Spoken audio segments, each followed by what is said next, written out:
Hello, welcome to the Summit League Coaches Show as we get ready for the 2019-20 basketball season in the Summit League. Tom Neiman along with Greg Steeman. And we're only a couple of weeks away from the regular season as we get into November, Gregory. And there's some shakeup in the league on the men's side. We'll get to that. Let's start with the women's, though. And what are you looking forward to on the women's side in the Summit League? Well, interesting, from the women's perspective, a multi-bid league. Summit League was last year. Both USD and South Dakota State going to the big show.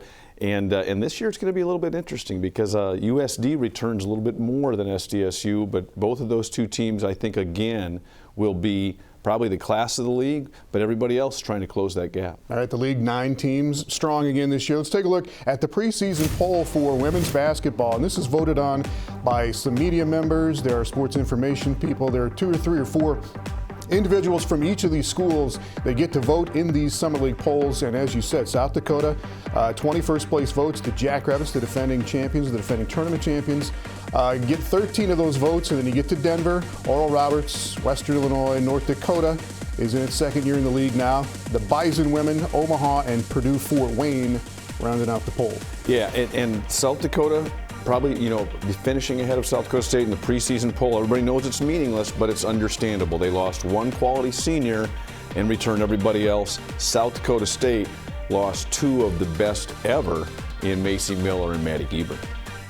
For the second year now, all of the coaches have been invited to Sioux Falls, the Summit League offices now in Sioux Falls after many, many years in South Chicago. So all of the coaches have been invited into Sioux Falls, and we get to talk to them here on Summit League Media Day, which is officially today. So let's get to the women's coaches, starting with Purdue Fort Wayne and assistant coach Marcy Alberts joins us here. Welcome, Marcy. Good to have you. Good morning. Thank you for having me. All right, you've been around this program quite a while. This is going to be your 7th season going into this year, correct? Yes, it is. Yes, looking forward to it. All right, talk a little bit, first of all. We're going to ask everybody about what they're missing, some of the players that have graduated in the last season or so. Who is that for you? Who are you trying to replace, so to speak, at Purdue Fort Wayne this year? Well, last year we lost 1 senior and a couple kids to transfer. I think with what we had coming back, we'll do a pretty good job of replacing all those key positions, and then we added in a couple transfers, one from the junior college level and then one from LaSalle. So I think that's going to be and play a key role in what we're going to do this year. 2 of those big players you're talking about, Jazzy Hughes is one of them, was at a junior college in Arizona, and then Michelle Nichols played 2 years at LaSalle in Pennsylvania, I believe. And when you go to recruit those players, the big people, so to speak, to play in the Summit League, what are you looking for? Well, I think the Summit League bigs, they can all shoot the ball. That is something that we've talked about as coaches across the board. I just think the league in general has a bunch of shooters in it. Doesn't matter if you play the 1 or the 5. And that was something we were looking for with our bigs, to be able to come down and be able to knock some shots down, similar to what South Dakota State and South Dakota do on a night in and night out basis. So definitely when we were looking to add some pieces, that is the route we were looking to go. And then bringing in some guards with that ability to not only break you down, but also be able to knock down that 3, and I think we've done a pretty good job of that. Marcy, we've talked about what you lost. We've talked also about some of the transfers, but your returners, you've got some experience on the perimeter position with Albrecht and Loppencooper, and then also Shatoya Sanders inside. 3 key seniors that have kind of been there the entire way, trying to take that next step in this difficult Summit League. How do you feel about them meshing with the new players? Oh, they've been fantastic here in the off season and heading into our first 2 weeks of practice. Just doing a great job of leading our team, helping those young kids understand what we're trying to do both on and off the court, and it's just been amazing. Hannah and Anna are 2 guards that we're obviously going to expect a lot of production from them. We expect them to be able to knock down those shots when they're open and lead, from the time tip-off starts till the time it ends. And then Shatoya, just kind of her game speaks for itself. She can be a contributor at both ends of the court, and her enthusiasm has been amazing, especially in practice, just being the vocal leader and getting excited for all of the good plays that some of these young kids are making, because in the end we've got to get them caught up pretty fast, and hopefully by Summit League play they're going to be ready to go. All right, Marcy, just taking a look at some of the plays Shatoya Sanders made for you there last year. It's a good place to start with 2 senior guards and 1 really good senior post. And Unfortunately for the Summit League, you guys head to the Horizon League next year, and I know you're focused on the Summit League season this year, but is it going to be a little bit of a strange transition, maybe a goodbye this year to the Summit League? Oh, definitely. I mean, obviously, we love being in the Summit League. We've enjoyed our time in the league and having that opportunity. Definitely going to be bittersweet, I think, for all of us. It'll be a fun last season for us in the Summit League, and hopefully can go out with a bang, so to speak. And like I said earlier, we're not really looking towards the Horizon League. We're focused on this 2019-20 season and doing the best we can in the Summit League in our last season. All right. We know you're going to miss those January trips to Fargo and Brookings and making those road trips. So some of those negative 20-degree days, we'll definitely miss those. All right. Appreciate it. Marcy Alberts, the assistant coach at Purdue Fort Wayne. We appreciate it. When we come back, we'll take a look at the Omaha women as we roll on with the Summer League Coaches Show here on Midco Sports Network.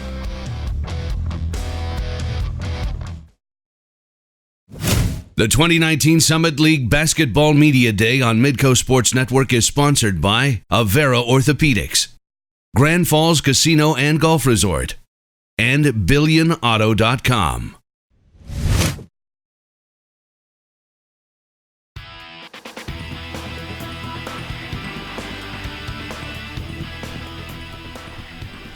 Welcome back to the Summer League Basketball Coaches Show as we preview the women's season in basketball in the Summer League. Tom Neiman along with Greg Steeman. Let's talk about Omaha. And before we get to Coach Lange here, Omaha to recruit to, it's got to be a great place. The facilities are fabulous with Baxter Arena. The city is wonderful. Yeah, and they've continued to improve those facilities. They've done it over the course of time, and I think it's important.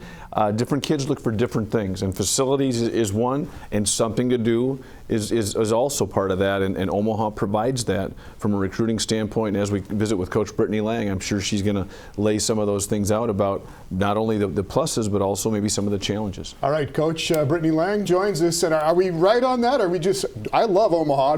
Do players love it as much as we do?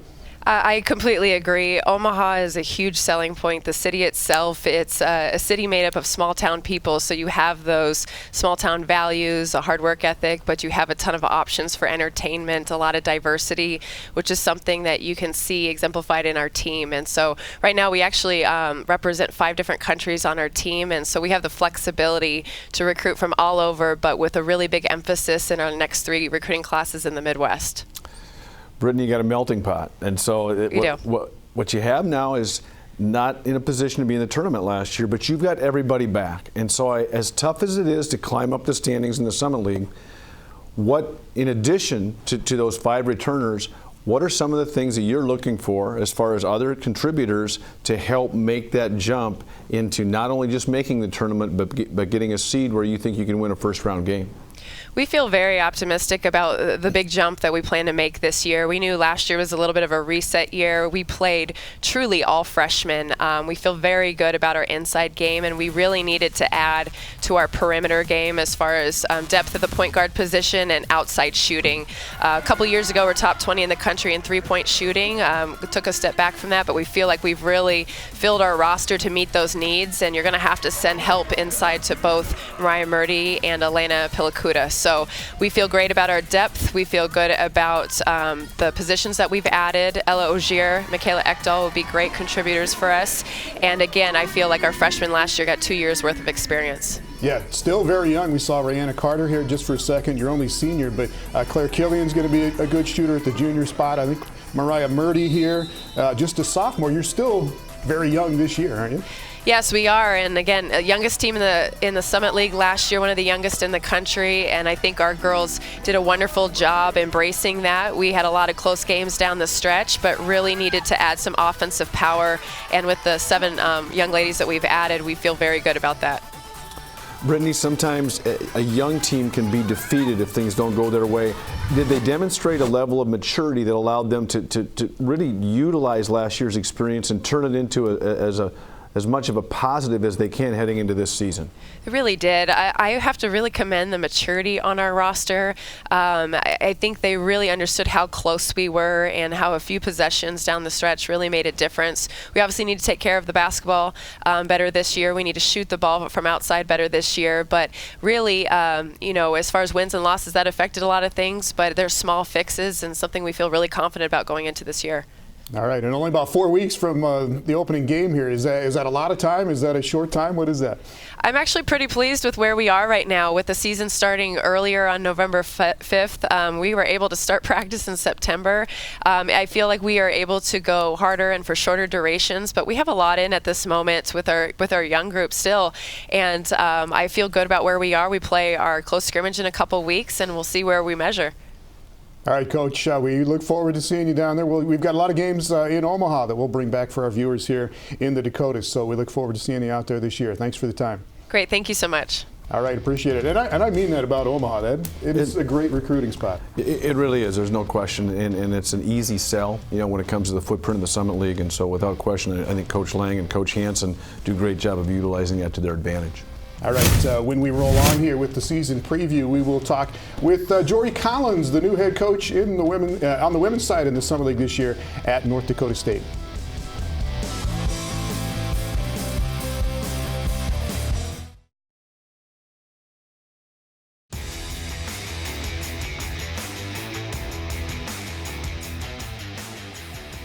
Summer League Basketball Media Day here on Midco Sports Network. The North Dakota State women picked to finish 7th in the preseason poll, and we are pleased to be joined by the head coach at North Dakota State.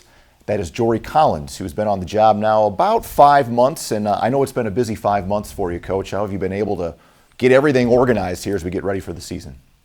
Yeah, it's been you couldn't ask for a better start with our players and their commitment level to what we're trying to do.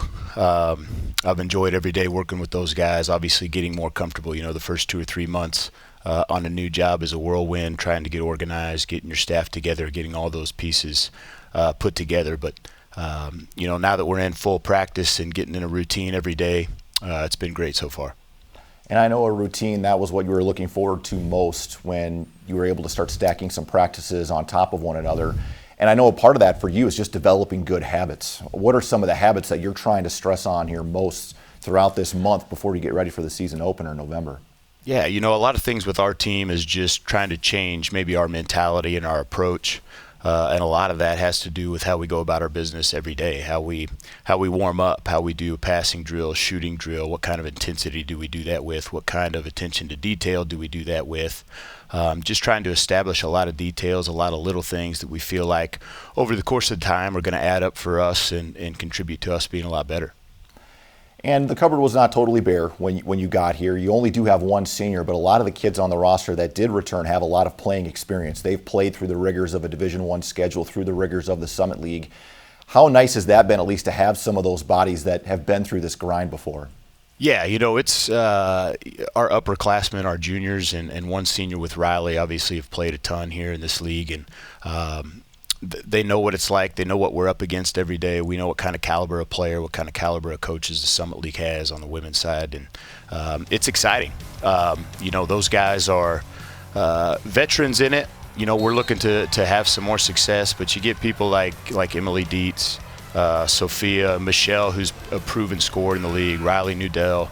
We're going to be leaning on those guys early because we do have some young players that are going to have to play for us, and having that leadership is terrific. And you talked about the leadership. Geislerova, really good three-point shooter. Riley Nudell, I think, has continued to elevate her game all along the way. And how have they helped break in some of those new players you are talking about? Ryan Cobb and some of these other players I know you hit the road on right away when you got the head coaching job. Yeah, I think the best thing with that group is their leadership by example. I didn't recruit those guys. They didn't ask for me. I didn't ask for them per se, but we're here together, and they have been absolutely terrific in showing up every day and showing those young players how we want to practice, how we want to establish our culture. And it was brand new to them too, but they jumped in with both feet. They're people, especially, somebody like Riley as a senior is just such a glue player. Does everything well, probably doesn't stand out in any area, but she does everything well, and those are the kind of players that those young guys can watch and look to and see how she does this and that, and really try to emulate that. All right, well, it's going to be a tough schedule. You got a couple of really fun home games coming up with Iowa State and Wisconsin, Jory, at home, plus a really good road schedule as well in non-conference before you jump into Summit League play. We wish you the best of luck, and we'll catch up with you down the road, okay? Thanks, Brian. Appreciate it. Jory Collins, head coach at North Dakota State, joining us. Stay tuned on the other side of this break. Alex Hyder will sit down with Travis Brewster to talk about the UND women's basketball team after this. The 2019 Summit League Basketball Media Day on Midco Sports Network is sponsored by CU Mortgage Direct, Vance Thompson Vision, and Vern ID Motor Cars.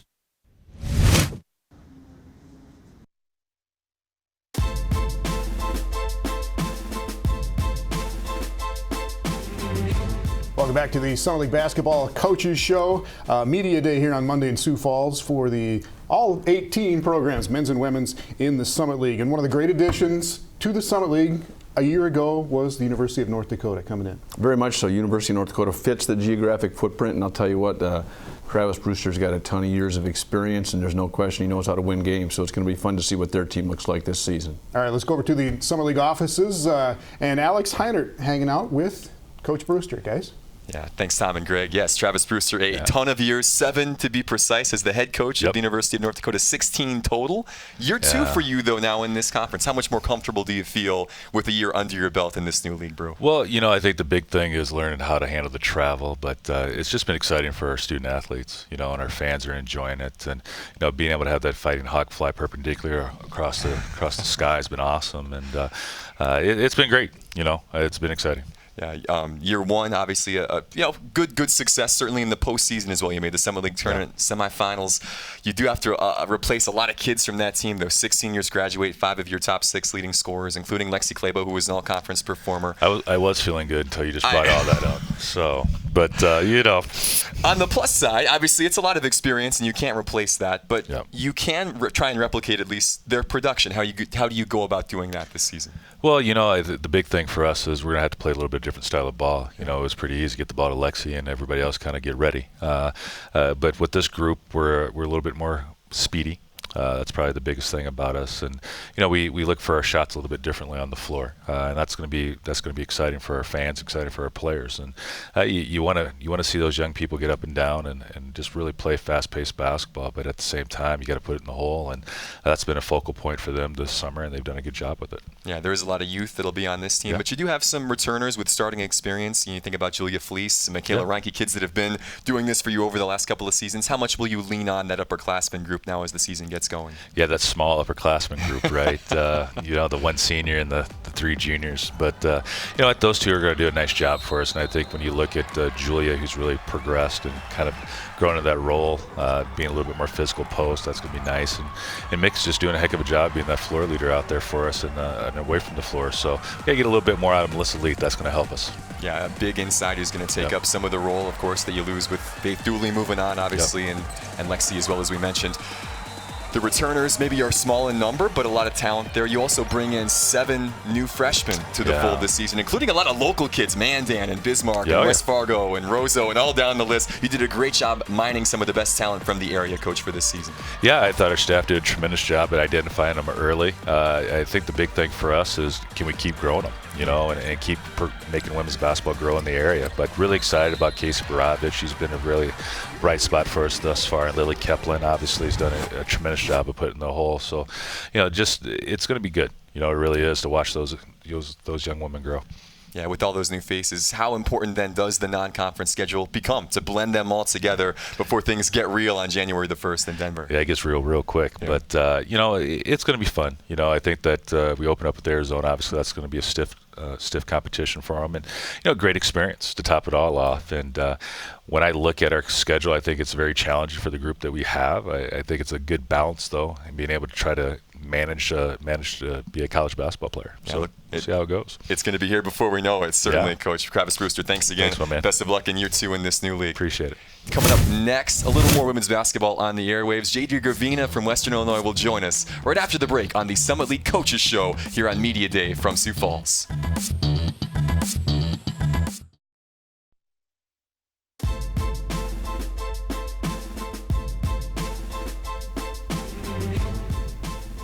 Welcome back to the Summit League Basketball Coaches Show, Summit League Media Day on Monday this week, and all of the coaches from around the league brought into Sioux Falls in the Summit League offices. We get to sit down with them as well, and we get into the top half. This is the media poll, the sports information poll, the preseason poll.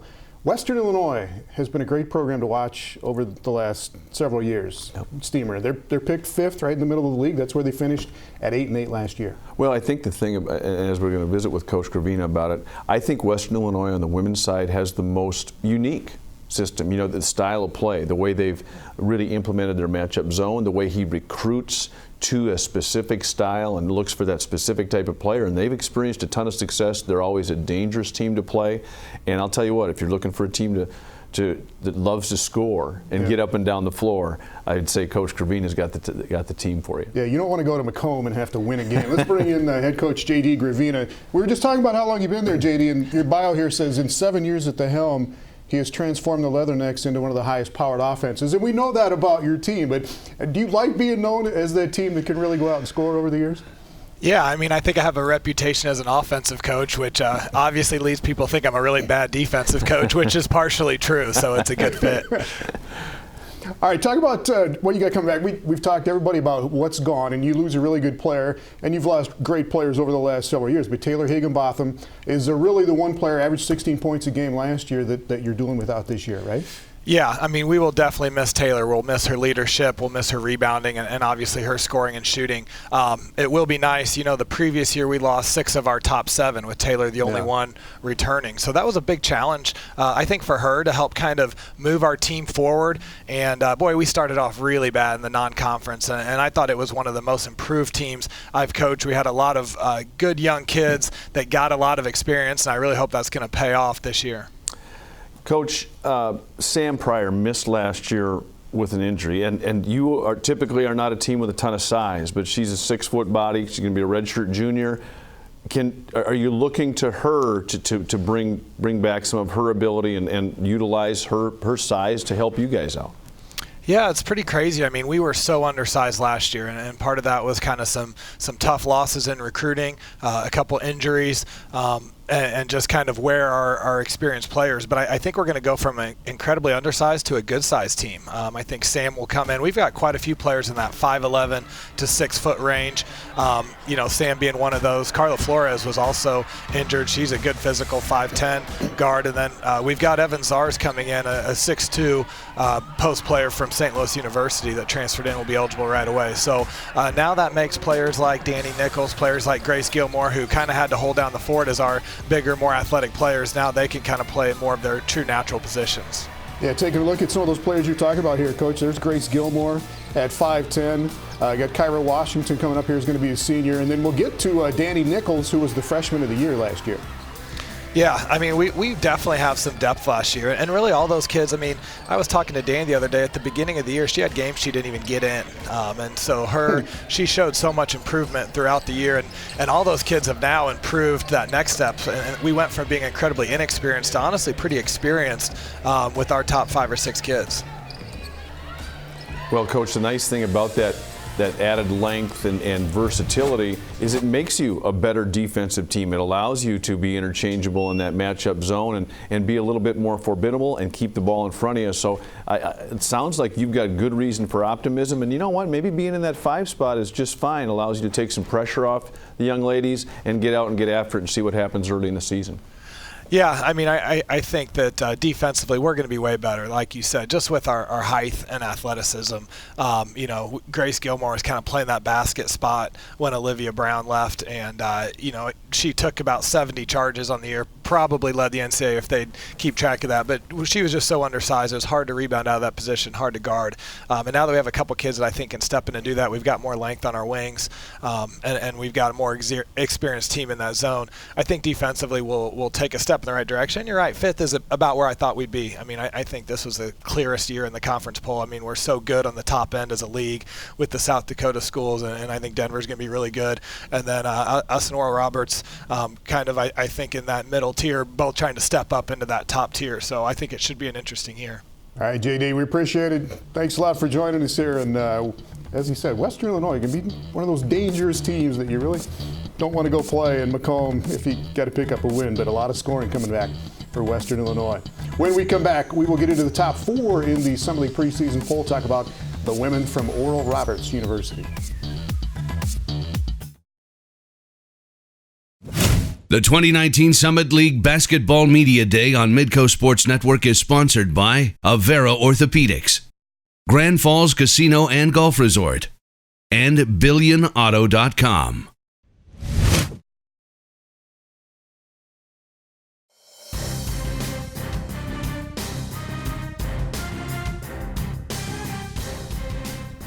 Welcome back to the Summit League Basketball Coaches Show. Rolling on here with our preseason look at women's basketball in the Summit League. Tom Neiman along with Greg Steeman. We get into the top half of the league now with Oral Roberts, 4th in the league last year, 10-6 in Summit League play, picked 4th again this year. Yeah, and I think they returned some experienced guards. And also, as we talked off air with Misty, that she's pretty pleased with one of their transfers, brings some good size and good ability. But why listen to me when we can hear it from the expert? Let's bring in head coach Misty Cousin. And coach, between being an assistant and the head coach there, you've been there, I think, 20 years or more. What do you love about being in Tulsa? You know, my husband is from the Oklahoma City area too, and that's where I grew up. And when we moved to Tulsa in '96, it didn't take long for it to feel like home. And you know, Kyle is also a Division I coach, and he spent 10 years with us at ORU coaching women's soccer, and he's across town at the University of Tulsa. So having a dual coaching family, there's not a lot of cities that we can both pursue our craft, you know. But I think more importantly for me at ORU, it's been the combination of that Christian culture being at the Division I level too, and it's a rarity at the Division I level, so it's just been a great fit, and we've raised our girls there in Tulsa now, and so roots run deep at this point. All right, and you talk about your team, you look down this roster, and you've been able to do it with a lot of kids, not necessarily from Tulsa, but from the state of Oklahoma, have you not? That's right. You know, I think that gets back to just relationships and people that you know, and that's always what recruiting is all about, is relationships. And so we kind of joked for a couple of years that we either had international players on our roster or Okies. You know, it's kind of one or the other. So we're going to be branching out a little bit this next fall with our next signing class and going to a couple of adjoining states. But it's been a good fit for us thus far, and we're excited to move forward. Misty, we probably talk about it time and time again. How do we find ways to close the gap with the USD, with South Dakota State? You lose a great player in Lakota Beatty, but you return Mayberry, you return Lippy, also Torrey. Experienced backcourt is one way to close that gap. Talk a little bit about what they bring to the floor.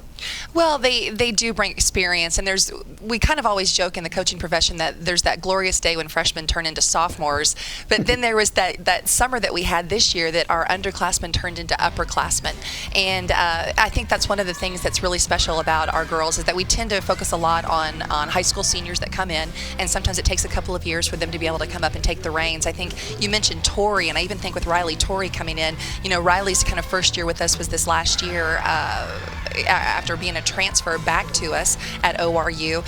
But she's part of a group of 5 seniors that are really going to be special for us this year. And those are years that, as coaches, we really get to kind of relax and kind of lean in a little bit. I'm sure AJ felt that way this last year with his special senior class. Praise the Lord, they're gone. And they've graduated now. But that's one thing that doesn't help close the gap either, is when you finally graduate players like a Macy Miller and a Maddie Giebert. But at the same time, we're really looking forward. We do feel like our experience is there. I'm seeing a couple of clips with our post players too. I'd say the last thing for us is that we've either been guard heavy or post heavy these last 2 or 3 years, and I think this year we're going to have a nice balance between the two. And you know, better balance makes us harder to guard, but it also makes us better defensively too.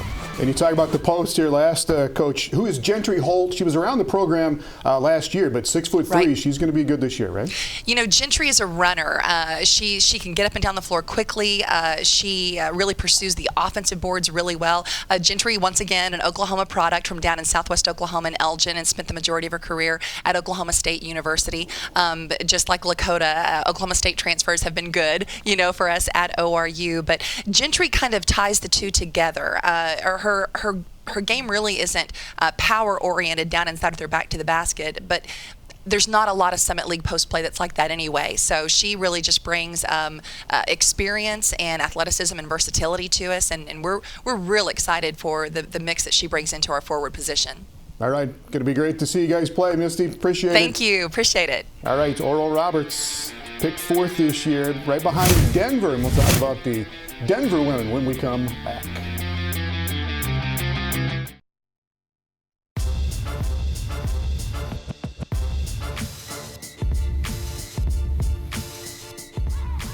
Welcome back to the Summer League Basketball Coaches Show as we get through Summer League Media Day here, getting into the season in just a couple of weeks. And let's talk about a program in Denver, Colorado, the Denver Women. Let's bring in Coach Jim Turgeon right away, who's in his 3rd season now as the head coach in Denver. Just talk about that first, Coach. What you've seen, what the Summit League has shown you in the first couple of years here since you've been the head coach. Well, it's a very good women's basketball league. Of course, with South Dakota and South Dakota State at the top. It's something to really shoot for. I really like the league because, to me, the game's played the way it's supposed to be. It's a high IQ league and a real good shooting basketball league, and I just love it. And we've been trying really hard in this, I guess, 2.5 years I've been at Denver to get up to that level. You know, Jim, as Tom talked about, you're in your 3rd year, but you brought immediate respectability back to the Denver program. And a lot of that has to do with the people that you've been able to build things around. You've got some senior leadership with Levin and Maddie Nelson, the Minnesota native who led the Summit in rebounding last year, and then a junior in Clair Grit. Those returners, does that core give you a lot of confidence based on how they've helped you elevate this program in just the first 2 years? Oh, absolutely. You know, when I first got there, we had to change the culture. We changed the style of play, and you know, change is hard sometimes for kids. So I'm so proud of Madison and Lauren because they completely have bought into what we're trying to do, and they've just been fantastic. You know, I mentioned our style of play. We're playing fast. We like to shoot a lot of threes, and those two really fit that system. And then Claire, you know, she was freshman of the year, and my first year, and then it already seemed like she should be 27 years old or something, and she's only been with us 2 years, but I can always count on Claire. She's very, very consistent. All right, taking a look here at the 2 seniors you're talking about, Lauren Levin and Maddie Nelson. And who else is going to help you along this year? That's a really good place to start, but who else you got besides those 2 seniors? Well, you just saw Simba there on the screen driving. You know, she's very talented. She's ranked about 167 coming out of high school, and you know, sometimes freshmen catch on real quick, and sometimes it takes them a year to figure it out. And I think she's starting to figure it out that you got to play hard every play, and you got to come, you know, you got to bring it every day. So I expect big things out of her. And then you know, I really like our freshman class. You know, they're making freshman mistakes, and but it's interesting. They do not back down from anybody. I mean, they respect our seniors, but they just feel like, you know, it feels like they're older than they really are. So Uju in particular has really stepped forward, and she's got a legit chance to start, and she's just been fantastic. Jim, you were able to knock off USD at your place last year, and what does it take for this group that you're putting together and you're building with to kind of pull off a few more of those quality wins against the USDs and the SDSUs on a more consistent basis, and then at the same time make the ability, you know, put yourself in a position to advance in the Summit League tournament? What are the key things that you're preaching to your team? Yeah, for about the last year and a half, we realized the only way we're going to win games is to outscore people, because I inherited some shooters, and we had the ability to put the ball in the basket. But to beat those teams on a consistent basis and advance farther in the tournament, we've got to get better defensively. We've been pretty good rebounding, but we have not. We foul too much. We take breaks on defense, and I thought we were a little bit better last year, and I think we'll be quite a bit better this year. And a lot of that's been just taken care of through recruiting. And Gary, in our weight room, he's really we actually, to me, look like a Division I basketball team now. So I'm excited about it. I think we got a chance to be better defensively. If we can do that, I think we're going to surprise some people this year. Yeah, we like watching you play. You guys were about 80 points a game last year. It's a fun team to watch play, but if you can add that defensive and that toughness, it's going to be a good year again. And you got some really good home schedule, 8 or 9 or 10 games at home before you get into the Summer League. Is that right? Yeah, that's really hard for a mid-major to do. Me and my when I inherited the schedule I had, we had a lot of 2-year contracts, and it's taken to our 3rd year to get it the way I think it's supposed to be. A lot of home games, a few neutral games, and that just is advantageous to a successful season. Sometimes you need to learn how to win, and if you can do that at home, kind of builds from there. Maybe 4 or 5 years from now, our schedule will be more balanced and test our ability against some of the Power 5 schools on the road. But I just don't think we're quite ready for that. But I love our schedule this year. All right, we look forward to seeing you out there. Appreciate it. Jim Turgeon, head coach of the Denver Women. Thank you, guys. Thank you. All right, Denver picked 3rd behind South Dakota State and South Dakota this season. And we'll get to those top 2 when we come back. South Dakota State's Jackrabbits when we return on the Summit Coaches Show.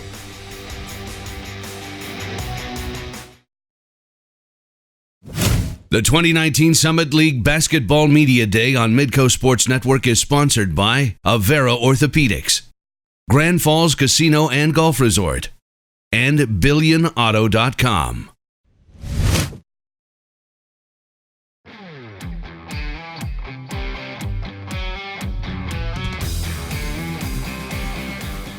Welcome back to the Summer League Coaches Show here on Media Day for the basketball programs in the Summit League. And we get down to the top 2 now in the women's preseason poll. And number 2 is South Dakota State. Steamer. Unfamiliar territory for Aaron Johnson. So many oftentimes have been the preseason number 1, but I don't know that a team has ever lost 2 more impactful players in the same year than Macy Miller and a really underrated Maddie Giebert. I think losing those 2, it's going to provide great opportunity for people to step up. People like Tylee Irwin, Maya Sellen, Tegan Larson, and a number of others. But a position that my guess is, Coach Johnson, you're probably just fine with it. Let's go out and prove some people wrong. Well, yeah. I mean, I think you're dead on in what we lost in Macy and Maddie, 2 all-time greats in their position. And the fact that they were both perimeter players, they handled the ball so much. So much of what we did either started or finished with them. So it wasn't just their scoring. It's just that they were able to do a lot for our team to get us into spots. I actually watched some film from last year here not too long ago as we start practice. You're going back and looking at what did we do in this situation, that situation. And I'll tell you, they made a lot of things work that maybe didn't look like they were going to work. So we'll have to figure out how to overcome that. But honestly, I know they're transformational players. We've done it before. We've had other players like that have really moved the needle for our program, and we've got some other young ones that I think are ready to take some big steps forward and try and answer that question. But it'll be a fun year for that reason. Not only are we going to compete, but also to see who steps up on our team and who really grows. All right, AJ, we've got some video here of some of the players you're talking about, that their time is really now that Macy and Maddie have moved on. But let's start with Riley Cascio-Jensen, Tylee Irwin, a couple of the guards coming back here. Yeah, Riley, I think, has always been a great player for us, and I would say she's really fit in well to what Maddie and Macy has done. Had Maddie and Macy not been on the team at the same time, Riley's role would have been quite a bit bigger for us. So, she's hungry to show that and prove that. I think Tylee came in as a freshman for us, really made a lot of shots. Last year, she evolved into a very complete player. She was one of our better perimeter defensive players. She was long, she could rebound, and I think she's ready to do that again this year. And then inside, Tegan Larson returns for her senior season. Maya Sellen will be a junior this year already, but these are some really versatile players. Tegan and Maya are as good as anyone in our league. They're both very talented, and I think they're ready to have big years because of their talent, and they're ready to not only do it on the court, but also in terms of leaders. They're both captains for our team. Everybody respects the heck out of them. They put a lot of effort and time into it. They're both versatile. They can play the 3, 4, or the 5, and I think this year we'll have some of that versatility. AJ, your teams have traditionally been known as having depth in the post, as far as very well-rounded posts that can step out and obviously finish around the basket. Payton Burkhart, a heck of a freshman last year. I'm guessing you're expecting some bigger things from her, and at the same time, freshmen that came in that you might, so far you've seen that might earn some opportunities.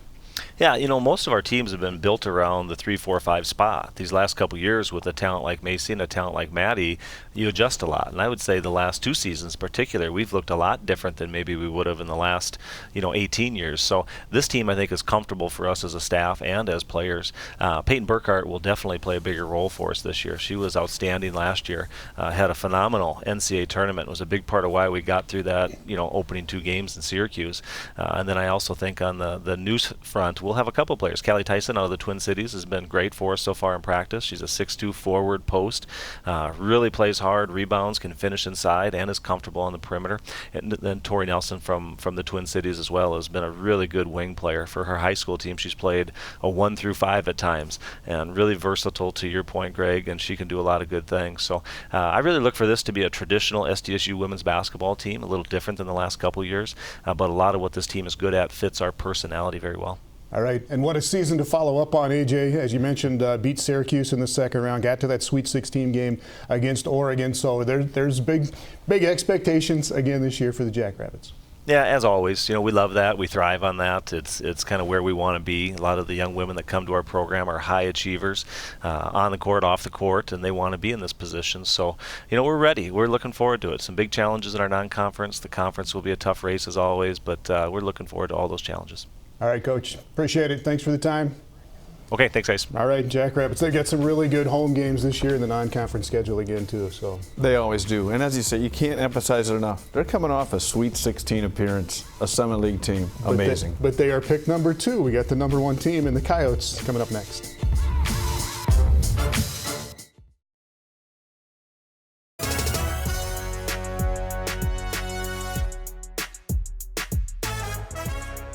Welcome back to the Summit League Coaches Show here on Media Day for basketball. I'm Kelly Stewart, joined by USD women's basketball head coach Don Plitzweit. How's it going? It's going well, Kelly. Thank you. Oh, yeah. We're here in the Sioux Falls offices. They're beautiful. First time here for me. For you as well? Well, I was here yesterday, so I'm way up on you. Okay, well, anyways, way ahead. But let's talk about being way ahead, because you guys were voted number 1 in the preseason poll. Came out today, and obviously a busy time of year down in Vern with practice starting, D-Days, everything. But yeah, the poll results come out today. You guys are picked as the number 1 team in the league. Kira Duffy picked as preseason Summit League Player of the Year. Of course, you have some people like Hannah Shervin on a first team All-League, and then Chloe Lamb and Madison McKeever being picked as second team preseason All-League. So I'm just interested, how do you handle that as a coach? Because a lot of coaches, when they get asked about the polls, they're like, we don't pay any attention to it, or it's motivation, but you got to be proud of yourselves. This is the first time USD has been picked number 1.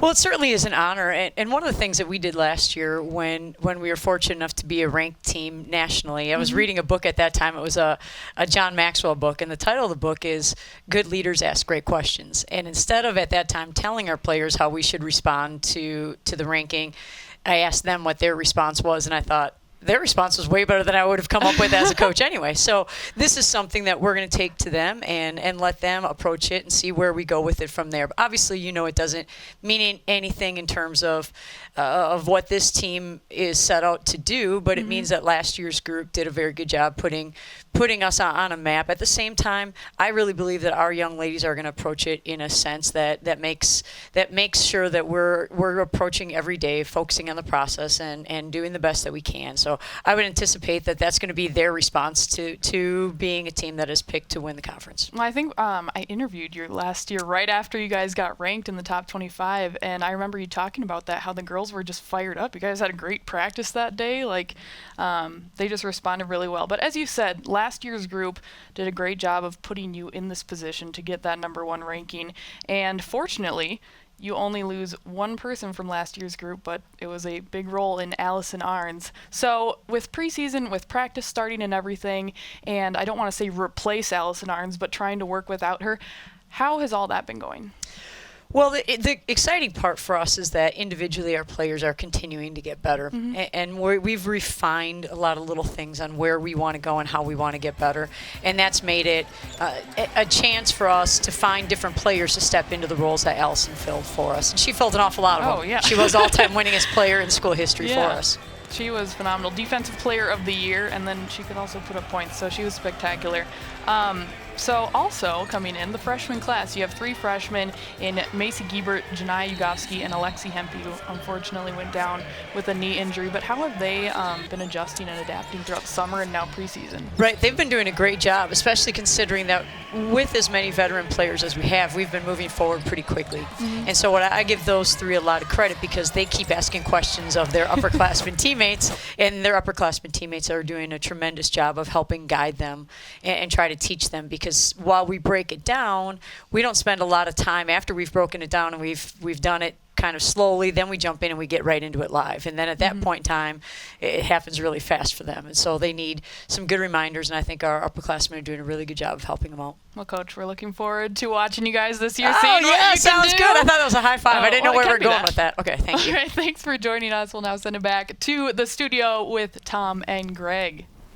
Leave me hanging. All right, thanks to Coach Blitzwhite. And yes, all that they've got coming back there, Gregory, with Duffy and Shervin on the first team. You got Lamb and McKeever on the second team, a team that was an 8 seed in the NCAA tournament last year. The Coyotes got knocked off by Clemson, but so much coming back. Yeah, well-deserved preseason favorite, the USD women. And you know, Allison Irons, I don't know that she's not one of the toughest young ladies I've watched play in this league. They're going to have to replace that toughness, but without question, they've got talent, they've clearly got coaching, and they've earned this preseason ranking. All right, Coyotes #1 in the preseason poll on the women's side. When we come back here on Summer League Coaches Media Day, we will get to the men's side of things in Summer League hoops, starting with Denver and the University of North Dakota up first.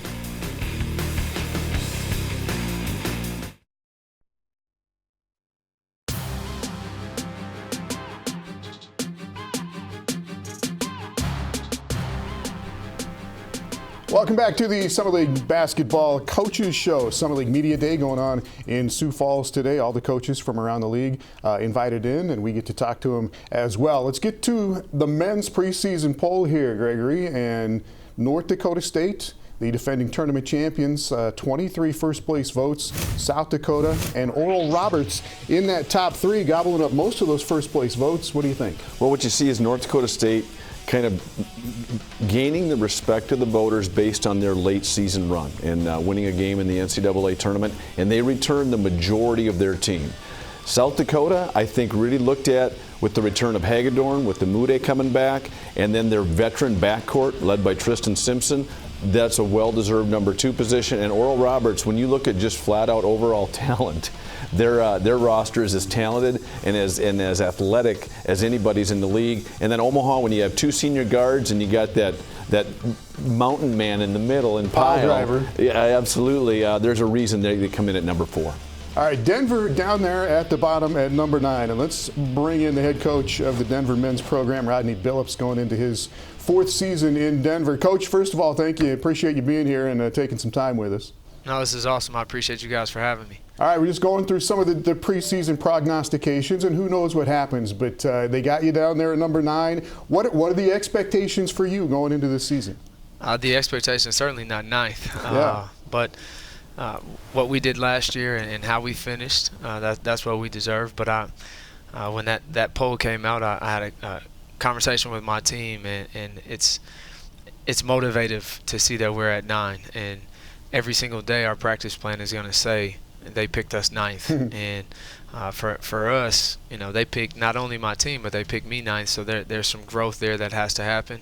And, you know, the returning guys, they have to be more prideful and understand that, hey, we got to go get some respect in this league. And I'm happy to be able to motivate them that way. Rodney, it's always good to be able to have that optimism, especially about the guys you have. You've got some key returners. You lose somebody like Joe Rozga, you know, kind of an all-timer in the Summit League, along with a few others last year.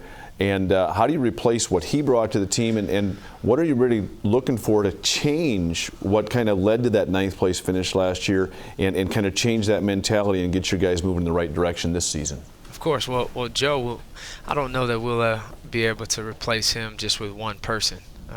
Joe, he brought so much to our team. His leadership, his toughness, and his ability to shoot the 3 is probably unprecedented for us. And for me to sit here and say we're going to be able to replace him just with one guy is probably a lie. So I'm looking to get, Jace Townsend and Joe Lange and Tristan Green, a new guy from Ranger Community College down in Texas, trying to get them involved and those guys to pick up the role that he left.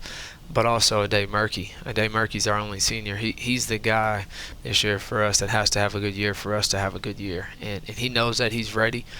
He's taken the spring and summer very serious. I think as a senior you finally get that ownership, and he's now standing on the table for things that he believes, and he's echoing what we say as a staff, and he's ready to take that next step. And that's ultimately what we need to have a better year. Winning 3 games in league play as one, it's not good enough, and especially for the standards that we have at DU, and we're ready to change that. All right, Coach, we're taking a look at Ade Murkey here as he goes into his senior season. What about his game do you love? I love that he's aggressive going towards the basket, especially with his right hand. I love that he can make a free throw because, with that body size and his aggressiveness going to the basket, he's going to get fouled. And defensively, he's taking on the challenge of himself to be first team all defense. So I think he's ready to make the next step in his career. Rodney, we talked a little bit off air about Robert Jones, 6'10" freshman out of Pryor Lake, Minnesota. When you lose as much experience as you did last year, you're going to have to count on some young guys to step in. What is it you like about what Robert Jones brings to the floor?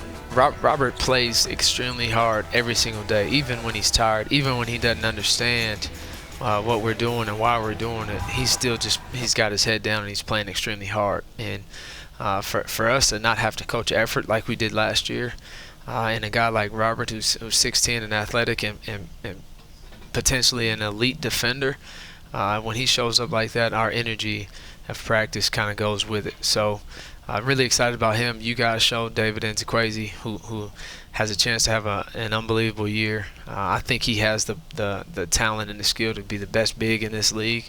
But until he has that same work ethic as a Robert Jones, he'll continue to develop. All right, Rodney, we appreciate it. We know you're going to get him coached up and get him going this year, and we look forward to seeing Denver this year in the Summer League. Thanks, Coach. When we come back, we will talk about the North Dakota Fighting Hawks on the men's side.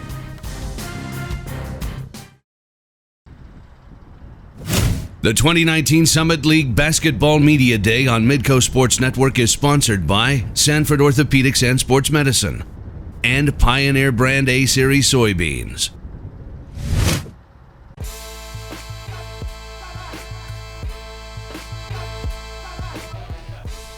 Welcome back to the Summer League Basketball Coaches Show, getting into the men's preview now this season, and we get to the University of North Dakota. And Greg, this was one of the big coaching changes of the year with Paul Sather taking over at North Dakota. It really was, and credit Bill Shaves. I think he hired the exact right man for the job, someone who knows his recruiting footprint well and has demonstrated excellent success in the D2 ranks in the area, so I think Paul Sather's the right guy. Let's see what he has to say about his team going into this season. He is standing by at the Summer League offices with Alex Heinert. Guys? Yeah, thanks, fellas. Yes, Greg Siemens said it. Paul, tremendous, sustained success at Northern State over the years at the D2 level. Now time for a new challenge here with the Summer League this year. Yeah, what a great opportunity, and being at the University of North Dakota now for about 4 months, it's been awesome to kind of see the support and that community of Grand Forks and how it supports the University of North Dakota, and I just there's a lot of people excited about basketball up there, and it's fun. It's definitely a great challenge, and we're really excited about it. Yeah, as you enter year one in your tenure in Grand Forks, what are some things you and this team need to do to be successful in this conference this season? Just kind of get locked in on trying to be the best team we can be. Yeah. There's a lot of cliches you can use on this whole thing. Trying to get better every day, and what's funny about that is it's true. I think there's so many times there's distractions that can get involved, and preseason ranking comes out today, and what that's going to be it's great. It's great that our guys can maybe look at that and say, hey, we want to prove everybody wrong. Sure, little motivation tool. But let's worry about improving instead of proving at this point in time, because I just think it's a long season, and we've got a lot of difficult games November and December leading into the Summit League. So how we approach that and how we get through those games into January and February, those are the most important months of the season for us. Yeah. And we want to be able to use this time going forward to get better, to improve, and not get distracted by stuff that we can't control. Yeah. And if we can do that, I really like what this team can become. Yeah, you mentioned liking this team. You were hired on at the end of May. You've had now a couple of months to get to know the guys a little bit. How long does it take when you enter a new group like this to get a feel for what you have in terms of roster talent and what your guys can do well? Yeah, it doesn't take real long to kind of see maybe what their strengths are and maybe what their weaknesses are and who can do what better and how you kind of fit them together. That's part of the process we've been going through right now. And now we're trying to put them in the place where we think they could be the most successful. And then I'm the new guy, so I'm learning a lot. But the stuff we're doing for them is pretty new, and so you see the improvement. And sometimes during a practice, it might not be going the way you necessarily want it to because it's new. But then you see a flash of 15 or 20 minutes of what it can become. And that's what's been super exciting, is because I think they see it too. And I think it's a little bit different style of play that they're used to. And as they're learning it and starting to read defenses more and playing without the ball, it's kind of fun to see that change take place. And some of those antennas are coming up for those guys. Yeah, you're not the only new guy, of course, joining this group. Some new kids coming in. You lose, obviously, 2 senior leaders in Connor Avance and Cortez Seals from last year's squad. But there is some returning talent, certainly, when you bring back your leading scorer and Marlon Stewart, senior guys like Keenan Walter and Billy Brown, and a number of really talented underclassmen. Talk about that group that's coming back this season, Coach. Yeah, well, our seniors are guys. Marlon, 14 a game, but also I think he's a returning assist guy in the league. And Marlon could show that he could score it, but I love what he can do for other people. Billy Brown's one of those that brings a lot of experience, is very good on both sides of the floor, right place, right time. And then Keenan Walter, I think this is his opportunity as a senior to kind of step forward into a position of I'm a guy that they're really counting on, and he fits our system and what we want to do. But, freshman Anan Moody, now a sophomore, showed last year as a freshman that he can play this level. Yeah, he can shoot it a little bit. He can shoot it. And he's almost 10 points a game as a freshman. Phillip Abraca is another guy. As a freshman, 54% from the field, almost 9 points a game. In limited more minutes, but he'll get more opportunity this year. And Deshaun Eikens is a guy that I just think he 6'6", 215, can play a lot of positions, do a lot of things. Those are the guys. We've got others. I've really loved what Marco Kudrow's done. Coming back, he's from France. He came back late summer, and he's getting in shape, and I love what he's doing. And so there's just other guys that are doing a nice job. But those are the guys, obviously, that have played, that have shown that they could play at this level, and we'll be leaning on those a lot. Yeah, it's a talented group. You're going to be tested certainly in the non-conference trips to the likes of Gonzaga, Minnesota, Nebraska, right down the line. But you'll be battle tested when January 2nd comes around, that's for sure. Oh, yeah, absolutely. I mean, it's non-conference schedule is amazing. And we're already working on home games for the following year. Our home schedule for non-conference isn't great this year. But we're going to get an opportunity to improve and get tested with the likes of Nebraska, Minnesota, Gonzaga, Valpo. I mean, there's Oregon State. So we got a lot of road tests. So we'll come hopefully into January with an understanding that we've played against some of the best teams in the country, and let's go see what we can do in our conference. Yeah, we're excited to see what this team can do. Year 1 of the Paul Sather era getting started before we know it. Paul, thanks so much for the time. Yeah, thanks, Best Alex. of luck this season. Thank you. More UND hoops. Well, not in the UND. How about WIU? Western Illinois hoops coming up next. Billy Wright will join us right after the break here on Midco Sports Network. Stay tuned.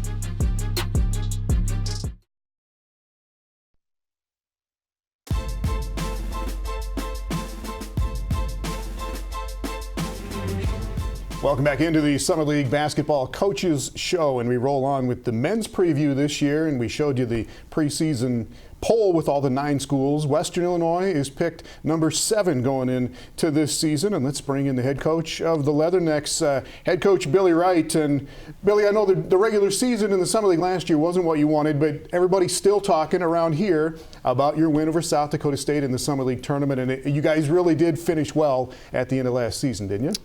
Absolutely. We're excited about the way we finished, and our guys did a tremendous job carrying that momentum through their spring and summer workouts. But we talk at each year. It's not where you start or where you picked. It's how you finish. And we thought our young men got better over the course of the season last year. Each team faces some adversity. We had our own, overcame that adversity. Guys were pretty much healthy going into the Summer League tournament, mentally and physically fresh, and our performance showed.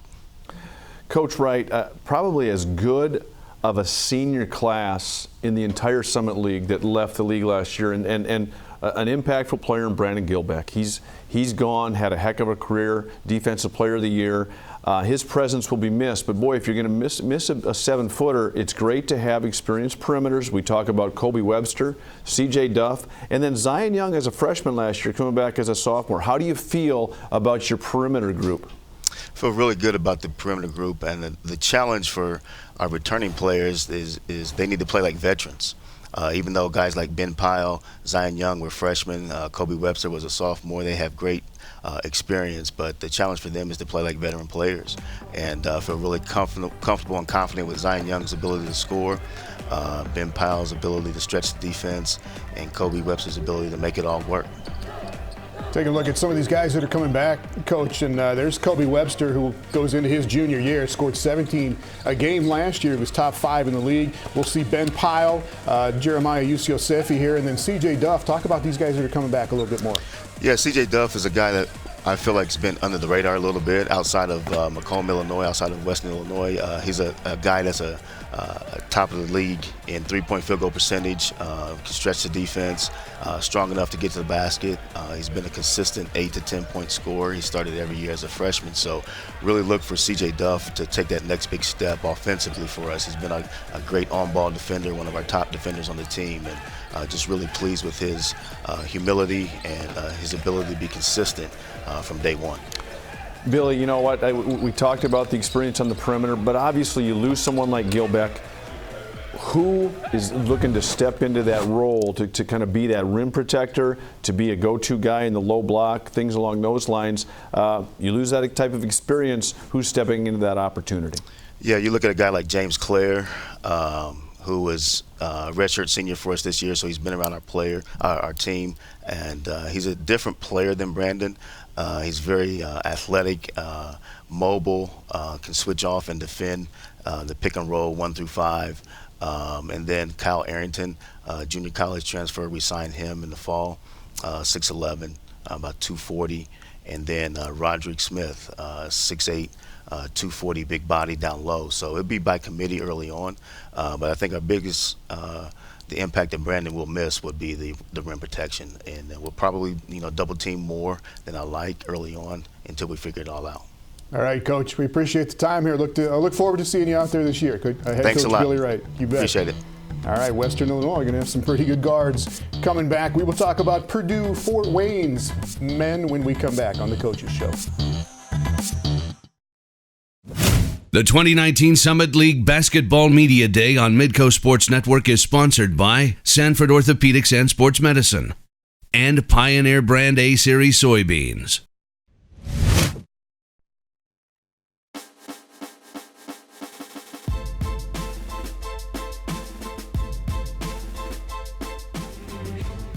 Welcome back to the Summer League Basketball Coaches Show, and let's get to the men from Purdue Fort Wayne here, Gregory. And this has been a really good program, a lot because of one man in the last couple of years with John Conchar. But Purdue Fort Wayne 9-7 in the Summer League last year, finished 3rd in the regular season, came this close to getting to the Summer League championship game. They lost to Omaha by 1 in the semifinals. Yeah, and I think the thing about John Conchar is he kind of was in Mike Dom's shadow throughout the course of his career, but really a historic player on many levels at the NCAA 1 level, and how much better he made his teammates. I'll tell you what, he could do some amazing things. We saw him hit some game winners, some big time shots, and go have some big nights of his own. But his ability to elevate the play of his teammates is what's also going to be missed for the Fort Wayne. Let's get some perspective on John Conchar and on this Purdue Fort Wayne men's program. Adam Blaylock, an assistant in the 2nd season now with Purdue Fort Wayne, joins us. And you're a Nebraska guy, right? Adam, where are you from? Yeah, I'm a Nebraska native. I'm from Norfolk. All right, and you're used to some of these road trips. We joked with Marcy, the women's coach, a little bit about how you guys are going to miss these road trips when you go to the Horizon League, coming to the Dakotas in the middle of January and February. But you're kind of used to that, being a Nebraska guy. Yeah, I am used to it, but the 7 canceled flights last year, I don't know about that. I'll probably be able to adjust with that. Yeah, you guys had some travel mysteries last year, that was for sure. Just follow up on what Greg was talking about with John Conchar, now with the Memphis Grizzlies, and how big that was for your program and for the Summit League. John Conchar is a phenomenal player. I mean, he had 5 rebounds last night in their preseason game. And, statistically, he's one of the best players in history with his stat line. And so we'll miss John, but it's part of what this program has done. Him going off to the Memphis Grizzlies is phenomenal for us. But we've had to replace really, really good players in the past year. I mean, Bryson Scott was really good. Max Landis was an All-American. Steve Forbes was really good. So it's just what do we have to do as a program in replacing really good players. And Coach Blaylock, one of the things, as Tom alluded to, you have to replace Conchar, but that's not going to happen with one person. Everybody else has to elevate their game. Who are some of the people that you're counting on between returners and people that you've added to your program to help you guys maintain that level of competitiveness that you've had historically? Yeah, the mantra in our program is next man up. And we've got 2 really good seniors, Matt Hoba and Marcus DeBerry, who are back. We've got multiple guys who started games last year back. We've had 4 separate red shirts that are starting year 2 in our program who will be really good. And then we think we've signed a really good class. We signed 2 junior college All-Americans. We signed 2 really good high school kids and a sit-out kid from Vermont. And so we've got a collective group who we feel is really talented. So we'll do it by committee. Adam, we're taking a look here at some of the guys you got coming back. You mentioned Dylan Carl at 6'11". It can go inside, outside. We're looking at Matt Holba here, who will be your leading returning scorer. Yeah. Matt Holba was all newcomer team last year as a junior. He's had a phenomenal summer, a really good preseason. He's taken really good steps for us as far as a leadership role with this team, and we can see his attitudes really kind of carrying over and elevating our team's play. Dylan Carl, who you had pictured earlier, he's had a phenomenal preseason. I mean, he's put on even more weight. He's been taking that leadership role as well. So we're really excited for those 2 this upcoming year. And the last kid here, Jared Godfrey. Tell us a little bit about him. Had a really good freshman year last year. Yeah, Jared played significant minutes for us as a freshman. He's got to step in to a leadership role as well. Really good size for us at the point guard position. We're looking forward to see how he progresses. Great fall, great summer, and we're looking forward as well to see him elevate his play. And he's got to be kind of in a leadership role as well, just being a sophomore. All right, Adam. Looking forward to a great season, watching you guys one more time around. We appreciate your time here. Get it going, here in a couple of weeks, right, is all? Yep, couple weeks. All right, really appreciate it, guys. Adam Blaylock, assistant coach for John Kaufman there at Purdue Fort Wayne. We've got the South Dakota State Jackrabbit men's program. We'll talk about them when we come back.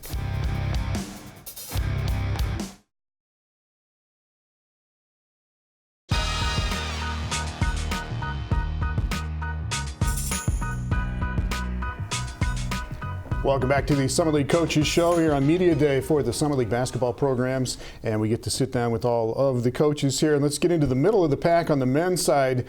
Steamer in the preseason poll, South Dakota State voted 5th this year. They did get a couple of first place votes. We don't know from who, but right in the middle of the pack this year. What do you think? Well, it speaks to their tradition that people still recognize them as someone who's going to compete for conference titles. And at the same time, the amount of minutes. Everybody remembers Dom and Jenkins.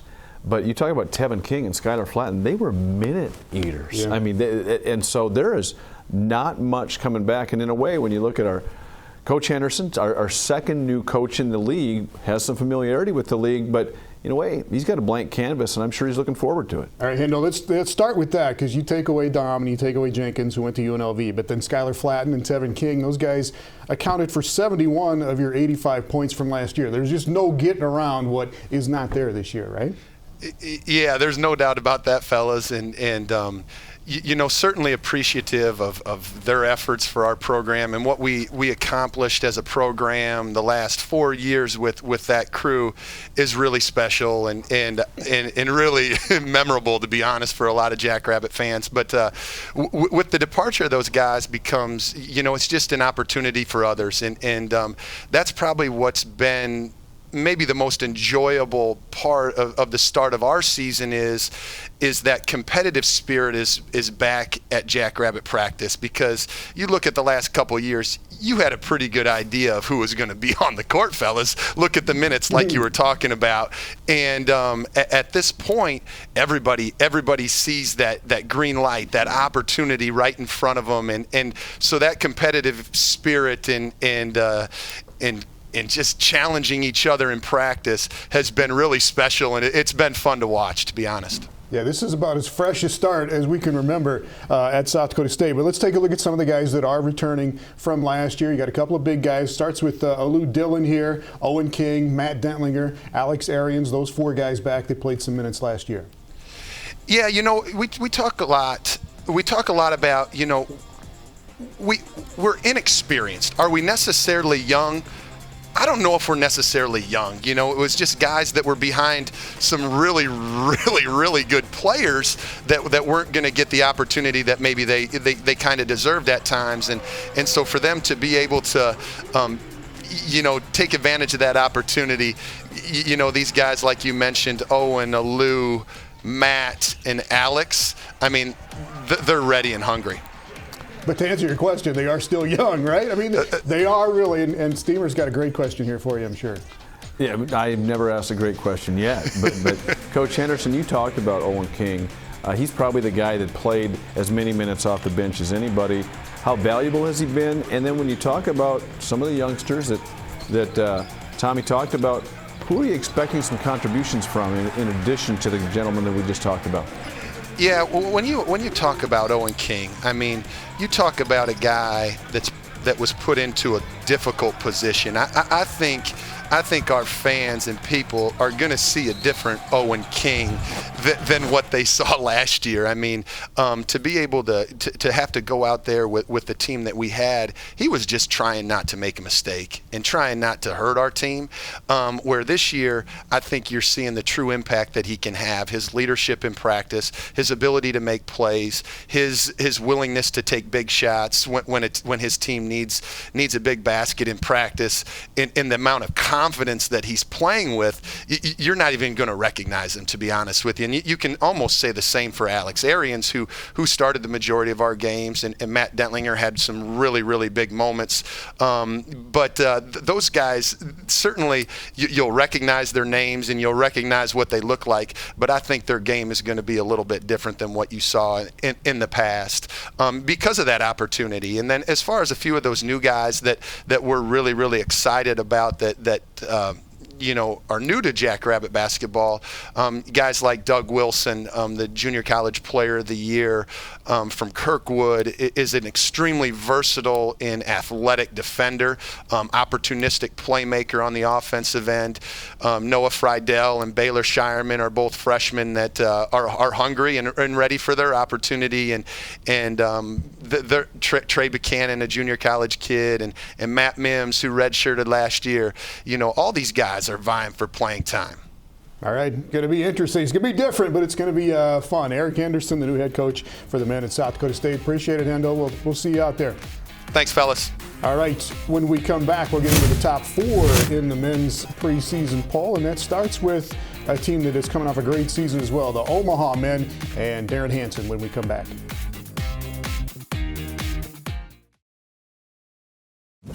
The 2019 Summit League Basketball Media Day on Midco Sports Network is sponsored by Avera Orthopedics, Grand Falls Casino and Golf Resort, and BillionAuto.com.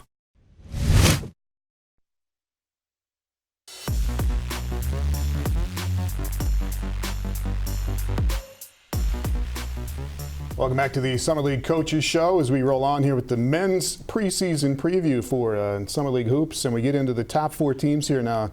Steamer, and at number 4 is Omaha, coming off a great season when they went 13-3 in league play last year. Yeah, they were, in a season when everybody was talking about South Dakota State. Darren Hansen, all he does is uses a couple first-teamers and Zach Jackson and Mitch Hahn, first-team all-league guys, and then combines them with some other veteran players, and they're playing in the conference championship game again last year, and Coach Hansen's done a fantastic job. The nice thing is, even though you lose 2 quality first-team all-league guys, Coach, You've got two quality guards in JT Gibson and KJ Robinson. And then the dude in the middle, Matt Pyle, he is a man, and so you've got a great nucleus where you have to feel pretty optimistic heading into this season. Well, we do. I understand. Everyone asks the question about Mitch, and they ask the questions about Zach all the time, and I get that. They were tremendous for us and great kids and great leaders and great players. And will they be tough to replace? Yes. But when you're in college basketball, you have to replace people every single year. It's the nature of our business. Like I just told some other people, we don't get the luxury of having Tim Duncan for 16 straight years. So you have to replace guys, and those are the two that we have to replace. But you already said it. I'd like to start with, JT Gibson. I'd like to start with KJ Robinson, and I'd like to start with Matt Pyle. All double-digit guys and tremendous leaders for us so far this season. Yeah, I think, Coach, we got some video here of the guys you're talking about, and you do have the two senior guards, JT Gibson and KJ Robinson. Just tell us a little bit, are they the same kind of guy, or how do they work together out there? Well, I think they work terrific together. They know where, they understand our offense, where we're supposed to be and where they can go and where they can cut. So, they can find each other. And, JT on the defensive end, led our team in steals last year and was really high up in the Summit League and nationally. And KJ Robinson, probably doesn't get enough credit for this, but on a really good basketball team, he was 8th in the country last year in assisted turnovers. So he knew where to find guys and when to find them, and that's a valuable thing. So we're happy to have those two guys back to help lead our team. Darren, that's one of the things people will talk about Omaha's style, that you want to play a high possession game. You want to get out and turn people over. What you don't get enough credit for is you guys really take care of the ball. You usually find a way to get shots up every time down the floor, and those things often don't go hand in hand, up tempo and valuing the ball. No, not all the time. And things we talk about all the time in practices is good shot, bad shot. Things that are going to go up early, how we can get a better shot, and then making sure we're taking care of the basketball to get it to the right spot, then to get that shot. So, I think those things are hard to teach, but the things that you have to emphasize. And I think a lot of basketball, the way we play, is it's not so much we teach, but it's what we emphasize, and that's one of our things.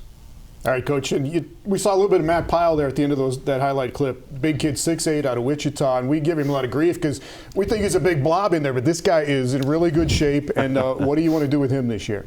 Well, just a little bit more of what we did last year. Double-digit guy, and Matt Pyle. Here's what we all love about him.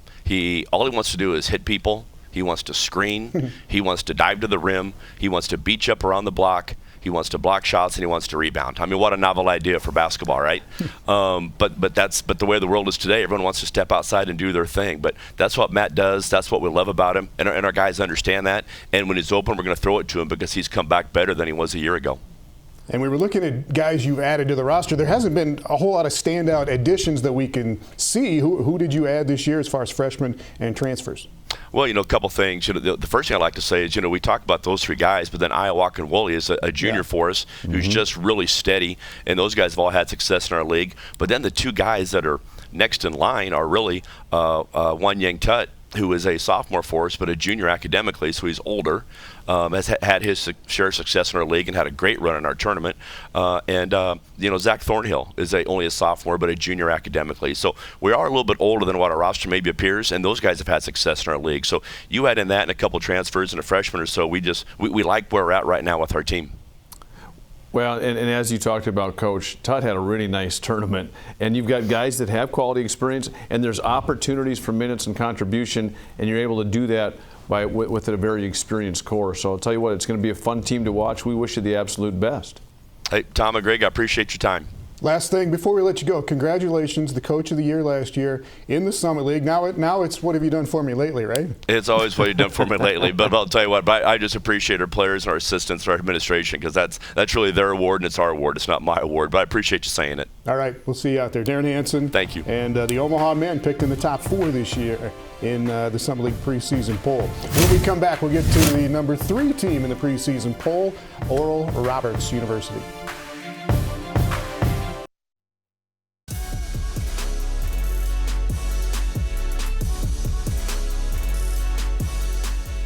Welcome back to the Summer League Basketball Coaches Show, and we get into the top 3 in the men here now, Steeman, and number 3 is Oral Roberts coming into the season. I think so, and rightfully so. I think we're going to have a chance to visit with Paul Mills, the head coach, and who's really assembled a very talented roster and probably his most balanced roster in the past few years, and I believe there's good reason for optimism for Oral Roberts University. Yeah, got to be smiling a little bit. Let's bring in head coach Paul Mills at Oral Roberts. And no joking, it's amazing that more people did not pick you guys to be in one of those top 2 spots with what you got on this roster, Coach.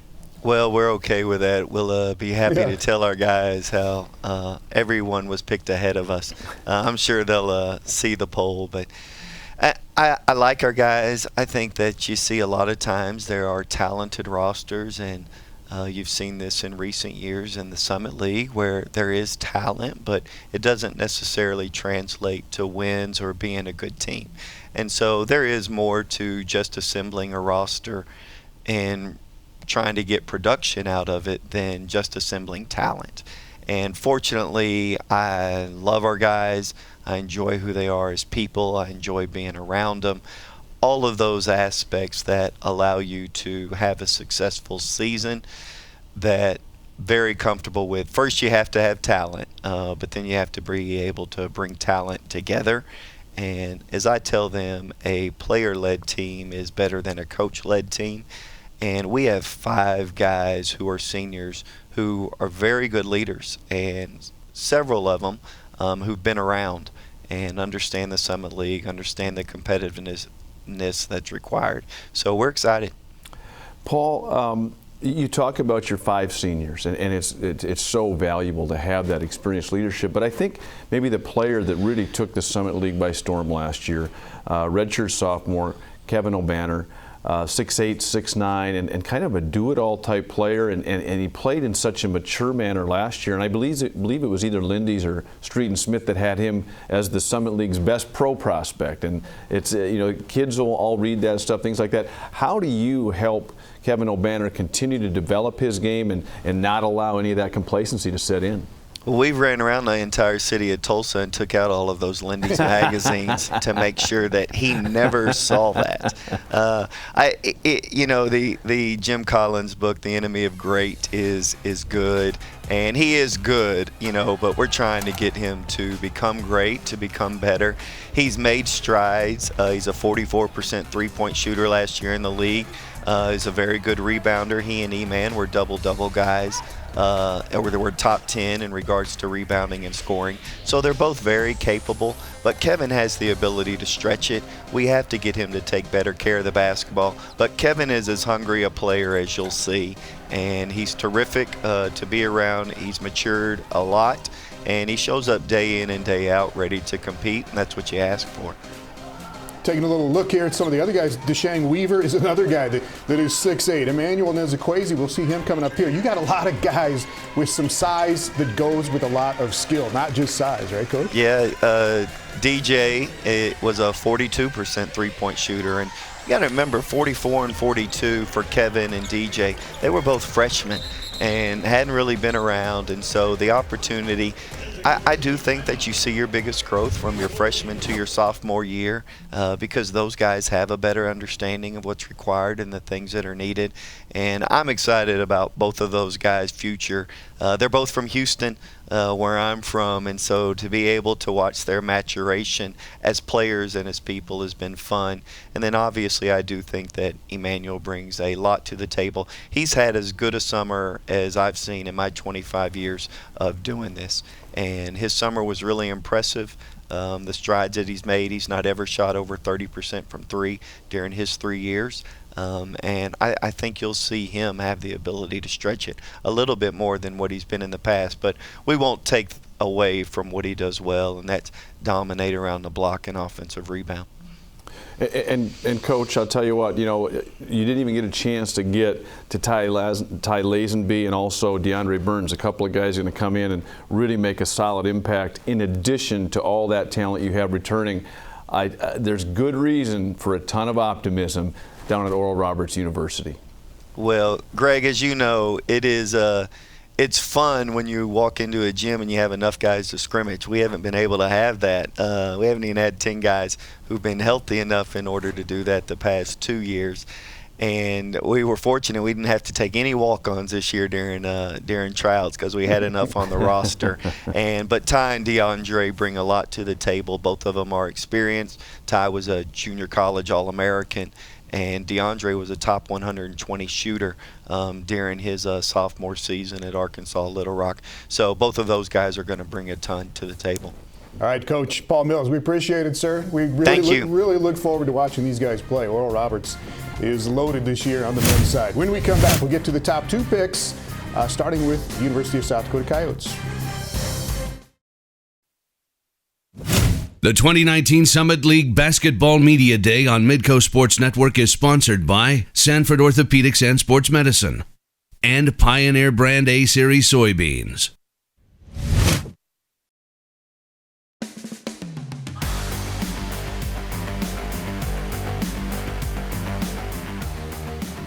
Yeah, welcome back to the Summit League Coaches Show. It is Media Day. The parade continues here now with South Dakota head coach Todd Lee. Todd picked second on the men's side coming into this season. And obviously, coaches will always tell you that doesn't really mean a whole lot until you get out there and prove things on the floor. But needless to say, it's always exciting when you know that other people have that high opinion of your program. Yeah, that's to be picked second and then to have 3 players picked in the all-conference team, and Stan Amude picked its player of the year. That's a great compliment. So we do have 3 players in the all-conference team preseason, and as you said, it's a good compliment. You coming off a season in which you finished 13-17 overall. You were 7-9 in the Summit League, but you won 4 out of your last 5 games in the regular season. Really made a nice little turn there in the month of February.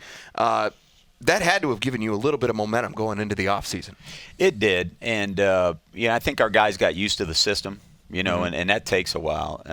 And also, as you know, Jay, we dealt with a lot of injuries last year, and there were games we played one game with 6 players. A lot of times we played a game with 7 players. We just didn't have the numbers, so it's a completely different team this year. But it did give us some momentum, and at the end of the year, I felt we were playing as well as anybody in the league, and we went up to state, and we were up 16 there and up 11 at half, and had a chance to win that game. So our guys did a really good job. I was proud of the fact, we did have a tough year, but they never stopped, and we kept getting better, and our players kept getting better, and statistically, everybody improved a lot from the previous year. So I was proud of that. For you as a coach, how much did you learn?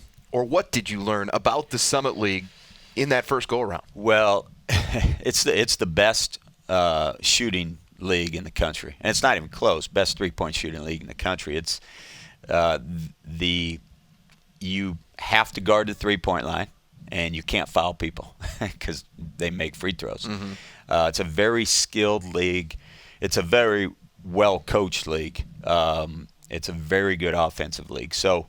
I thought, the first year going through it, sometimes I've coached in other leagues, and you might have 2 or 3 guys out there who can shoot it. It seems like every possession you're out there guarding 4 or 5 guys, and it makes a big difference because it stretches your defense and your rotations are longer. And I was just impressed with how skilled the league is and how well the Summit League shoots the 3. Makes free throws, and obviously, as I said, it's a very well-coached league. Got about a minute left here, Todd, and I remember having a conversation with you last year where you said, because of a lot of the things you're talking about how important it was to be old as a basketball team. Well, guess what? You're old this year. You got 4 or 5 starters returning. You got Tyler Hagedorn coming back off of injury. From a leadership, from an experience standpoint, you got to feel pretty good as we take a look at Stanley Amude kind of leading the charge for you. Yeah, we've got 5 seniors and we have 2 juniors. And Stan's one of the juniors as a third-year junior. But we have 5 seniors, and Tyler Hagedorn's a redshirt senior. And at the mid-major level, I believe if you're going to be good, you have to be old. You have to have experience. You got to have toughness. And we've got that this year.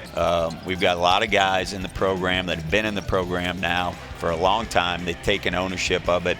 And we feel good about our roster. We're a lot deeper last year, but we are old. Stanley Amude, Tristan Simpson, Tyler Hagedorn.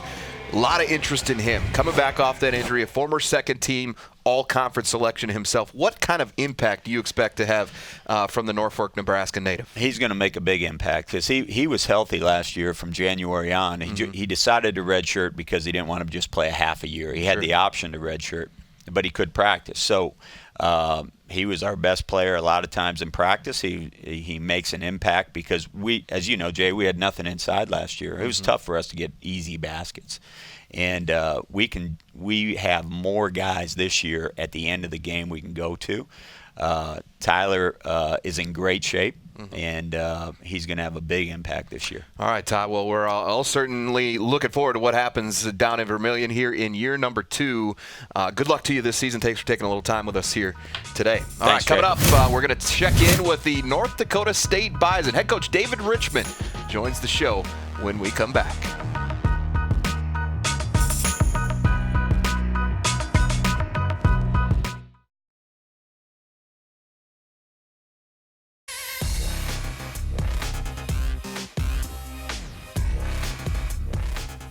Welcome back to Summit League Media Day. Basketball polls are out. North Dakota State men, after a magical run to the NCAA tournament, are picked number 1 with 23 first-place votes. And we are pleased to bring in the Bison's head coach, David Richmond, who is now a veteran coach. It's hard to believe. He's just 41 years old. Dave, do you believe you're one of the veteran coaches in this league already? You could see some of the grays in my beard on the side of my head. So, yeah, it is hard to believe, but it is what it is, and excited to have just a great job in a wonderful league. How much did that tournament run propel you into the off season? You had the foreign trip also to get ready for in Puerto Rico, so it almost didn't really feel like you had an off season, but I think maybe that gave your team and some of your guys momentum before coming back for the actual start of practice at the end of September. Yeah, I think there's a little bit of that false narrative out there, Brian, from a standpoint of it was just a tournament run. You look back to the end of January all through February, we were playing a really, really good brand of basketball, and we knew going into the year with the schedule that we had, some experience that we had, and then what we didn't account for was 2 significant injuries of Sam Griesel and Cameron Hunter. But once we got some miles on the guys, once we got some guys healthy, once we settled into a little bit of a normal league schedule, so to speak, and even that late non-conference schedule, that really helped us gain some confidence and prepare us, and took our guys through some experiences, and that confidence that they gained, that mentality that they gained, very, very pleased with how they handled themselves this offseason. You know, our antennas were up from a standpoint of just wanting to make sure that we were focused, that we were hungry, that we're remaining humble, and our guys really did that. They did that in the spring, they did that in the summer. I thought it was very, very good for all of us in so many ways to take the trip to Puerto Rico, and in the start, we're having practice number 10 today, have been good. The guys have had great energy and focus and ready to build on last season's successes. It's amazing how different things can change in a year, because last year coming in did not have a lot of experience, did not have really any upperclassmen to totally rely on, and now this year you do. You know, Vinny Shahid, I think, has solidified himself. Tyson Ward is a senior. You have a lot of guys that have played minutes under the bright lights. Has that changed the approach at all, or is it just like this, business as usual? You know, it is business as usual, but business as usual from a different sense where, you know, when you make an adjustment or you explain something as a coach or as a staff, it doesn't take as long to set in. And guys can roll with it. You see a lot of the older guys explaining some of the things to the newer guys, and we've been able, that's been great from a standpoint that we've been able to keep our practices moving along pretty short, sharp, and sweet. And I think that's the other piece. If we can remain healthy and be cognizant that it is a long season, you know, from today almost over 5 months from getting to the standpoint of where we want to be to accomplish our goals. We need to have that big picture perspective, and to have that senior leadership, to have that experience back has really been nice. And depth is also part of that, Dave. That was a big, huge reason why your team was able to play 3 games in 3 days in Sioux Falls and come out on top, as you went deep into the bench, and you still have that depth going into this season as well. Oh, absolutely. No, make no mistake about it. And you know, you look back, and I got zero problem saying in a lot of ways, Brian, that we have 7 starters. And you look at the 5 guys that started last year, Cameron Hunter and Tyree Edey, guys that we feel that could easily start for us, or a lot of places coming off the bench. And a guy like Chris Quayle, a senior, been there, done that guy. I've been very impressed with Tyler Witz as he's come in and really adapted to our program. Jackson Notek was terrific in Puerto Rico. Other guys like Odell Wilson, Jarius Cook, that we're looking to see that next step too. So plenty of options rounds. And I think, people have labeled that maybe as a problem from a coaching standpoint of, there's still only 200 minutes and one basketball to go around. Well, if that's the problem that I'm dealing with here on October 7th, we'll take it. Well, Dave, it should be a very interesting run. We wish you nothing but the best this season. We'll see a lot down the road, okay? I do think we need to make this crystal clear, that you voted, Jeff Culhane voted, Wes Offerman voted. What do you guys even know about basketball at all? So how can we get these expectations even how can they even be taken seriously? Well, that just tells you the credibility of the people that you get to work with on a daily basis. Lucky you. The pleasure is mine. Appreciate the time, Dave. Let's go back to Greg and Tom in the studio. Thank you, Brian. All right, thank you, guys. That does take a little luster off of the voting, but I'll tell you what, though, yeah, Dave called him out, but you know what? Brian knows what he's talking about. And Dave Richmond, it's a deserved preseason number one because of the run they made. And 2 times in 5 years, he's gotten his team to the NCAA tournament. And the reason he does is because I think he finds a way to get them playing their best basketball at the end of February, heading into March. And it's going to be a challenge again, especially with the rosters, as we've already discussed, that ORU has, that Omaha has, and also USD. Yeah, North Dakota State, the men's favorite, South Dakota number 2, Oral Roberts number 3. We will see what happens. Thank you to all of our coaches for joining us here. Thanks to Ryan Powell and his peeps at the Summer League office. We will see you out there. We'll have hoops all winter here on Midco Sports Network.